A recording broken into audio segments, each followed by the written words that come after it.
Crime free Bharat और अपराध मुक्त भारत एक बहुत ही बेहतरीन कदम है भारत को अपराध मुक्त करने के लिए।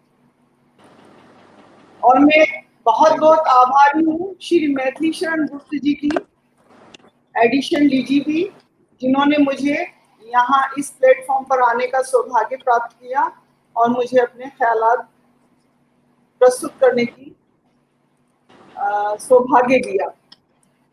और सभी गेस्ट का भी मैं तहे दिल से आभारी हूँ और शुक्रगुजार हूँ कि उन्होंने मुझे इस प्लेटफॉर्म पर सुनने का मौका दिया।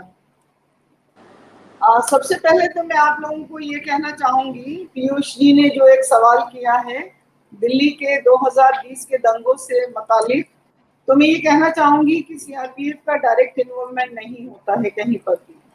हम लोग जो होते हैं स्टेट पुलिस के अंडर होते हैं और स्टेट पुलिस के द्वारा जो हम बुलाए जाते हैं, तो जो डायरेक्शन हमें स्टेट पुलिस के द्वारा दिया जाता है तो उसके थ्रू हम लोग करते हैं। मेरा जहाँ तक अपना एक्सपीरियंस है, मेरा 34 साल का सीआरपीएफ में एक्सपीरियंस है और मैंने 2087 में मेरे ट्रॉइड्स जब स्टार्ट हुए थे, एंड 91 में हुए थे, 2002 और 2006 अलीगढ़ में जब हुए तो मैं रैपिड एक्शन फोर्स में जॉब कर रही थी और वहीं पर अलीगढ़ में तैनात थी। और अभी जो ये 2020 के यहाँ पर रॉइड्स हुए हैं, तो लोकल पुलिस का के साथ हम लोगों का तालमेल होता है। लोकल पुलिस, जहाँ तक मेरा ये मानना है कि अगर हम सिविल पब्लिक के अंदर अपना कॉन्फिडेंस पैदा करें, तो अगर हम कोई काम कर रहे हैं, जैसे कोई मुजरिम है जिसके अगेंस्ट में हम काम कर रहे हैं, तो अगर हमारा पब्लिक के अंदर कॉन्फिडेंस होता है तो उनको अगर हम उनके अगेंस्ट भी कर रहे हैं तो उनको खराब नहीं लगता है। और अगर कॉन्फिडेंस नहीं होता है, कॉन्फिडेंस से मेरा मतलब ये है कि जब तक हम उनको नॉलेज नहीं देंगे कि मतलब ये गलत है, ये सही है, ये फॉर एग्जांपल आप लोगों की आपके हक में हो रहा है या नहीं हो रहा है, तो तब तक आई मीन कि उनको जब तक अवेयरनेस नहीं होगी तब तक उनको ये कम्युनिकेट नहीं होता है कि हमारे फेवर में हो रहा है या अनफेवर में हो रहा है। तो जहाँ हम जाते हैं, अगर पुलिस और पब्लिक के बीच में तालमेल होता है और सिविल पब्लिक के अंदर अगर कॉन्फिडेंस क्रिएट हो जाता है, तो हम आसानी से उनको हैंडल कर सकते हैं। और जो स्थिति होती है, जो बेकाबू हालात हो रहे होते हैं, उनको हम कायदे से कंट्रोल कर लेते हैं। मैं एक एग्जांपल आपको बता रही हूँ 2006 अलीगढ़ का। तो जिस वक्त राइट्स हुए, ऑल ऑफ सडन राइट्स हुए थे, वहां पर हम लोगों की सबकी मीटिंग्स हो रही थी, तो वहां पर क्या था, लेक ऑफ कम्युनिकेशन था। आपस में जनता के बीच में कम्युनिकेशन ठीक से नहीं हो पा रहा था। जब फिर बार बार मीटिंग्स ली गई, पब्लिक्स की जो सिविल नुमाइंदे थे, उन सब लोगों को, जो जिम्मेदार लोग थे, उनको बिठा करके मीटिंग्स वगैरह दिया गया और उनको कम्युनिकेट किया गया, तब जाकर के वो रॉइट्स उनको कम्युनिकेट हो गया और फिर हम लोगों के पास आते थे। वो वहां तकरीबन 2-2.5 महीने के करीब कंटिन्यू कर्फ्यू रहा था। हम लोगों के पास आते थे कि देखो हमारी ये प्रॉब्लम है, हमें ये प्रॉब्लम है, हमें ये जरूरत है। तो धीरे धीरे एक बार जब रॉइट्स हो जाते हैं ना, उसको फिर रिफॉर्म में आने में बहुत वक्त लगता है। एक यकीन दिलाना, मतलब रॉइट्स हो गए हैं, आप यकीन नहीं दिलाएंगे तो वो उस लेवल में नहीं आ पाते। फॉर एग्जाम्पल हमारी और पुलिस की छवि मैक्सिमम खराब इसलिए होती है कि पब्लिक में अवेयरनेस की बहुत ज्यादा कमी है। पब्लिक को ये नहीं मालूम है। फॉर एग्जाम्पल जैसे एफआईआर उन्होंने लॉन्च कर दिया है, एफआईआर एक एप्लीकेशन दे करके आने के बाद वो ये सोचते हैं कि हमारा एफआईआर हो गया है, जबकि ऐसा नहीं होता। जब तक हम उनको ये नहीं बताएंगे कि एफआईआर किस तरह से लॉन्च होता है, क्या इसका मतलब पैरामीटर्स हैं, क्या प्रोसेस है, क्या स्टेजेस हैं इसकी, तब तक उनको अवेयर नहीं होते हैं वो लोग। और जहाँ अवेयर नहीं होते हैं तो फिर वही पुलिस के लिए वही आ जाता है कि पुलिस करप्टेड है और जब तक आप पैसा नहीं देंगे तो कुछ नहीं होगा, ये सब चीजें शुरू हो जाती हैं। तो हम अगर एक बार उनको अवेयर कर दें, जैसे बीच बीच में पुलिस का एक काम ये होना चाहिए, मेरा जो अपना सजेशन मानना है कि जो मतलब जिम्मेदार लोग हैं उनको मंथ वाइज मीटिंग किया जाए, उनको अवेयर किया जाए कि किस तरह से कहाँ पर क्या होना है और किस तरह से ये प्रोसेस होना है। तो मैं मानती हूँ कि लोगों में एक कॉन्फिडेंस का लेवल पैदा होगा और जहाँ कॉन्फिडेंस आएगा वहीं पुलिस की छवि अच्छी होनी शुरू हो जाएगी और लोगों को एक राह मिल जाएगी और पैनिक नहीं होंगे लोग। छोटी छोटी सी बात में जैसे र्यूमर्स हो जाते हैं कि आपके अगेंस्ट में ये कर दिया गया, आपके अगेंस्ट में ये कर दिया गया, तो बीच में जो सामाजिक कार्यकर्ता होते हैं अगर उनको अवेयर किया जाएगा और उनको गाइड करेंगे तो इन चीजों से बचा जा सकता है और पैनिक होने से भी बचा जा सकता है। और जो वर्स्टेस्ट कंडीशन होती है रॉइट्स वगैरह में या किसी भी र्यूमर्स के थ्रू, उन सब चीजों से हम पुलिस की छवि बच सकती है। आपका प्रश्न क्या है? Thank you so much. Thank you sir. Taslima ji जो है, thank you very much for joining. सबसे पहले तो मैं आपको, आज विशेष दिन है, आज सीआरपीएफ का रेजिंग डे है, तो मैं आपको रेजिंग डे के लिए बहुत बहुत बधाई देता हूँ। और शायद आपको जानकारी होगा कि मैं भी सीआरपीएफ का हिस्सा रहा हूँ। I was IG operations Kashmir. Very nice. 2007 and 2008 में I was IG operations Kashmir in CRPF. मैं आपके प्रश्न का जवाब जो है दो तरीके से देना चाहूँगा। एक तो ये है कि हम जो है पब्लिक से अपेक्षाएं करते हैं। पब्लिक एक ऑर्गेनाइज्ड बॉडी नहीं है, हम एक ऑर्गेनाइज्ड बॉडी हैं। तो ऑर्गेनाइज्ड बॉडी में जो ऑर्गेनाइज बॉडी है उसका ये दायित्व है कि वो बड़ा काम करे, वो जो है लोगों में विश्वास दिलाए। हम इसका उल्टा नहीं कर सकते। हम जो है यदि आप ये चाहें कि हम उसको उल्टा करके और पब्लिक से अपेक्षा करें कि पब्लिक सब कुछ करे, तो ये कदापि ठीक नहीं है। ठीक है ना? मुझे याद है जब मैं एसपी भोपाल था और सीआरपीएफ की टुकड़ी जो है जो यहाँ पर लगी ना होती थी, वो हमारे साथ आके पहले से अभ्यास करती थी। तो जब पीस टाइम है, जब कोई प्रॉब्लम नहीं है, यदि हम पहले से ही फोर्स को प्राइमरी, सेकेंडरी और टर्सरी रिस्पॉन्सिबिलिटी बांट दें, तो सीआरपीएफ की वो टीम जो कि वहाँ डिप्लॉय होने वाली है, उसको अपराधियों के बारे में जानकारी होगी, अच्छे लोगों को बारे में भी जानकारी होगी, और उसकी जो डिपेंडेंसी है वो लोकल पुलिस के साथ साथ उसकी अपनी एक जो है ना एक पहचान भी होगी, एक अपना रेपो होगा और वो एक अच्छा काम कर सकता है। तो मैं इसका उदाहरण देता हूँ कि जब मैं कश्मीर में था तो हर गांव के बारे में जो डाटा सेट हमने तैयार किया था वो इतना ज़्यादा डिटेल में था कि जब पुलिस को कोई चीज़ की जरूरत होती थी तो वो हमसे बात करते थे कि साहब जरा इसके बारे में मुझे बताइए। ठीक है ना? और ऐसे ही जो है वहाँ पर जो ऑपरेशंस वगैरह किए गए थे, तो हमने चूँकि फोर्स जो है वो वीआईपी ड्यूटी में, और वीआईपी ड्यूटी क्या कहा जाए, स्टैटिक ड्यूटी में थी, इंफ्रास्ट्रक्चर ड्यूटी में थी, रोड ओपनिंग ड्यूटी में थी, तो रियल ऑपरेशंस के लिए फोर्स नहीं बचती थी। तो हमने इसका एकदम उल्टा किया। हमने कहा कि पहले उन जगहों का अनुमान लगाइए जहाँ की हमारे इनकाउंटर होने की संभावना है।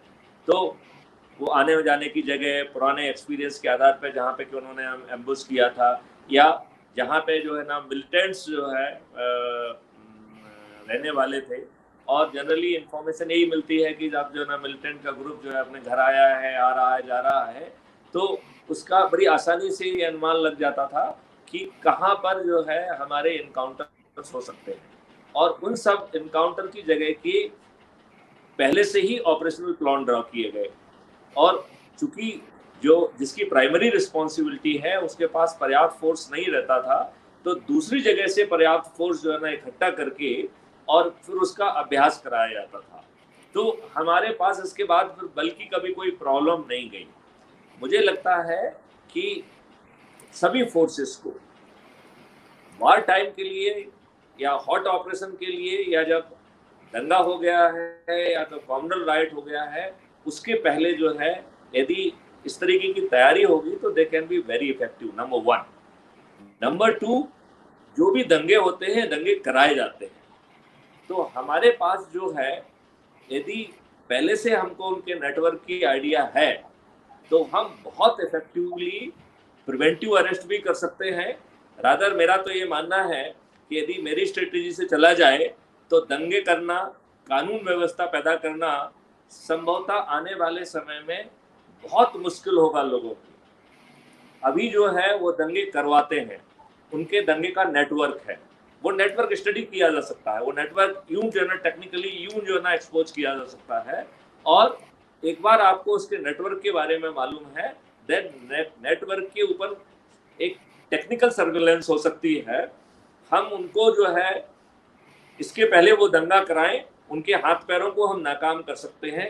इतनी प्रभावी व्यवस्था अपराध मुक्त भारत के टेक्नोलॉजिकल सिस्टम और उसके वॉलंटियर और पब्लिक का जो नेटवर्क का जो क्यूमुलेटिव पावर है, उसके कारण मुझे लगता है कि भविष्य में कानून व्यवस्था स्थिति पैदा करना या राइट कराना किसी के लिए भी इतना आसान नहीं हो। इसमें मैं एक चीज कहना चाहूंगी, मैं मान रही हूँ सर, आपने जो बोला कि भोपाल में जब मैं पोस्टेड था तो वहां पर पहले से एक्चुअली आरएफ में जो होता है हमारे, तो वो फैम एक्साइज बोलते हैं सर उसको, परिचायिता अभियान। तो पहले जाकर के जिस जिस स्टेट्स में जो ज्यूरिसडिक्शंस में आते हैं तो उसकी जो भौगोलिक और राजनीतिक और जो गुंडा तत्व की जानकारी होती है वो हम सब लोगों के पास इकट्ठा होती है। बट होल सीआरपीएफ में ये नामुमकिन है सर, होल सीआरपीएफ नहीं कर पाती है इस चीज को। देखिए, हम लोग बहुत जो है डिफेंसिव होके काम करते हैं। हम जैसे पर्चे, अरे भाई पर्चे क्यों, हमारे पास इंटेंसिव इंफॉर्मेशन क्यों नहीं होना चाहिए, जहाँ पे आपका area of responsibility as a primary और सेकेंडरी और टर्सरी पहले से प्लान कर लें कि यदि आपको ज़्यादा फोर्स की ज़रूरत है तो ये बटालियन यहाँ आएगी, यदि हमको 10 बटालियन चाहिए तो कौन कौन सी बटालियन हमको भेजना पड़ेगी। आपके दंगे वाले जगह और शहर लगभग निश्चित हैं पहले से, तो हमें यदि इतना फोर्स चाहिए तो ये बटालियन डिप्लॉय होंगी, इतना फोर्स चाहिए तो ये बटालियन डिप्लॉय होंगी, और उनको जो है हम इंटेंसिव जो है तैयारी करा सकते हैं उनसे। पुलिस जो है वो ढेर सारी चीज़ों में बिजी है, सीआरपीएफ हो चाहे दूसरी पैरामिलिट्री फोर्स हो, जब वो डिप्लॉयड है तो उसके पास और कोई काम नहीं है इसके अलावा। तो सही मायने में देखा जाए तो वो तैयारी लोकल पुलिस से ज़्यादा बेहतर कर सकते हैं, और यदि उन्होंने लोकल पुलिस से ज़्यादा तैयारी कर ली है तो अभी जो अपरिचित फोर्स होने के कारण जो उनका हैंडीकैप है वो हैंडीकैप लगभग खत्म हो जाएगा। तो हमें जो है ना ये करना पड़ेगा। यदि हम ये कर पाते हैं और जो उसको कर पाने में कोई दिक्कत नहीं है तो हम जो है इन बहुत अच्छे ढंग से जो है ना लोगों को हैंडल कर पाएंगे। क्योंकि हमारे पास जो है क्राइम के, क्योंकि जितने भी दंगे होते हैं इसमें कहीं ना कहीं क्रिमिनल एलिमेंट इन्वॉल्व होते हैं, और क्रिमिनल एलिमेंट्स के जो है के बारे में इन्वेस्टिगेशन के दौरान ढेर सारी इंफॉर्मेशन कैप्चर होने के कारण we will be knowing their full network, we will be knowing कि किस रूट का यूज करते हैं। हम उनके बारे में वो एविडेंस कलेक्ट कर सकते हैं जो आप कल्पना नहीं कर सकते हैं। जब उनके गुर्गे मूव करेंगे तो हमारे बीच का जो नेटवर्क है वो उनकी लोकेशन को कैप्चर करके आगे वो कहाँ जाने वाले हैं इसका अनुमान लगा सकते हैं। यदि हमको उनकी प्रिवेंटिव अरेस्ट करना है तो हम उनको ऐसी जगह पे अरेस्ट कर सकते हैं जहाँ की उनकी हस्ती मामूली होती है।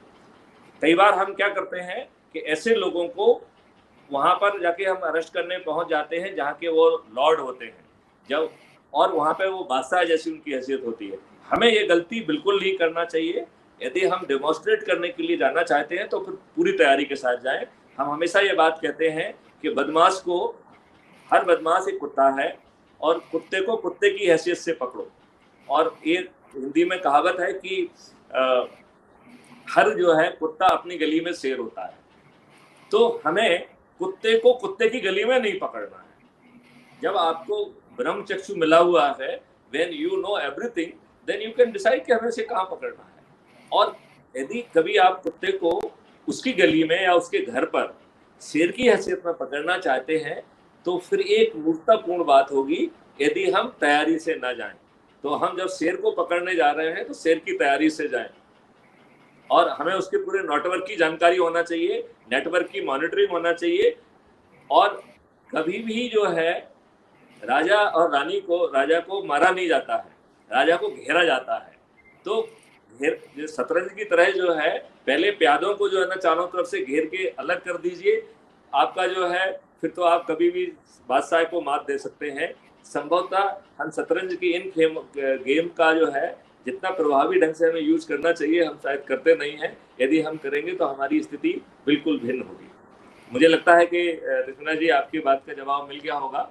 और ये ऑन गोइंग एक्सपीरियंस है, क्योंकि हम लोग एज ए गेस्ट आर्टिस्ट जाते हैं सीआरपीएफ वगैरह में, यदि हम उस एरिया को ऑन करें, उसके बारे में रेसल दें, उसके बारे में एक्वाटेंस डेवलप करें, और हम थोड़ा सा परहेज करें, परिचय जैसे जो है सतही शब्दों का उपयोग ना करके हमें एग्रेसिव बात करना चाहिए, और हमारे शब्दों से भी वो होना चाहिए कि we are on serious business. हम वहाँ सिर्फ फेमलाइजेशन के लिए नहीं जा रहे हैं, हम जो है वहाँ पे ऑपरेशन तैयारी के लिए जा रहे हैं, और हमें वहाँ के बदमाशों के बारे में, हमें वहाँ पे गुंडागर्दी करने वालों के बारे में, वहाँ के कॉमनल एलिमेंट्स के बारे में, उनके फोटो से लेके उनकी हर चीज़ हमें मालूम होना चाहिए। हम उनके घर को पहचाने, हम उनके जो है ना चेहरे को पहचाने, और उनके शागिर्दों को पहचाने। यदि हम ये सब अच्छे ढंग से करते हैं तो मुझे नहीं लगता है कि जो आपने प्रॉब्लम बताई है वो प्रॉब्लम रह जाएगी।